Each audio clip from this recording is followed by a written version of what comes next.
Hi friends, welcome to my channel. இன்னைக்கு 11th maths basic algebra exercise 2.11 ல 6th sum தான் பார்க்க போறோம். Simplify by rationalizing the denominator. Denominator வந்து rationalize பண்ணனும் அப்படினு சொல்லிருக்காங்க. அதாவது என்னன்னா இந்த ரூட் மாதிரி வரக்கூடாதான். வெறும் நம்பர் மட்டும் வரணும் denominatorல அப்படினு சொல்லி கொடுத்திருக்காங்க. என்ன கொடுத்திருக்காங்கன்னா 7 plus root 6 divide 3 minus root 2 அப்படினு சொல்லி கொடுத்திருக்காங்க.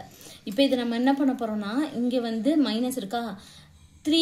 plus root 2 ஆல மேலையும் கீழையும் மல்டிப்ளை பண்ண போறோம் அவ்வளவுதான் அப்போ 3 plus root 2 divide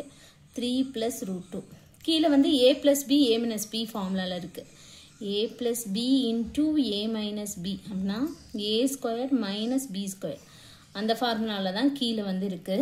இப்போ மேலே வந்து எப்படி எழுதிக்கணும் அப்படினா 7 plus root 6 into 3 plus root 2 கீழ a க்கு பதிலா 3 b க்கு பதிலா root 2 அப்ப 3 squared minus root 2 squared இப்போ இத நார்மலா நம்ம மல்டிப்ளை பண்ணிக்குவோம் 7 ஐ வச்சு 3 ஐ மல்டிப்ளை பண்ணனும் திருப்பி 7 ஐ வச்சு root 2 ஐ மல்டிப்ளை பண்ணனும் அப்ப 7 3s are 21 plus 7 root 2 அடுத்து root 6 ஐ வச்சு 3 ஐ மல்டிப்ளை பண்ணனும் திருப்பி root 6 ஐ வச்சு root 2 ஐ மல்டிப்ளை பண்ணனும் அப்ப 3 root 6 plus root 6 into root 2 கீழ 3 square 9 root 2 squared cancel ஆகும் அப்புறம் 2 21 plus 7 root 2 plus 3 root 6 plus இந்த 6 வந்து 3 into 2 னு எழுதலாமா அப்ப root 3 into root 2 இங்க ஏற்கனவே ஒரு root 2 இருக்கு இந்த 6 வந்து 3 into 2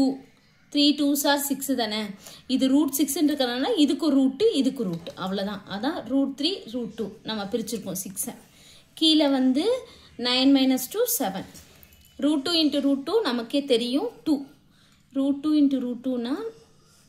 2 ன்னு நமக்கு தெரியும் அப்ப இதுக்கு பதிலா நம்ம என்னது 2 போட்டுக்கலாம் அப்ப 21 plus 7 root 2 plus 3 root 6 plus 2 root 3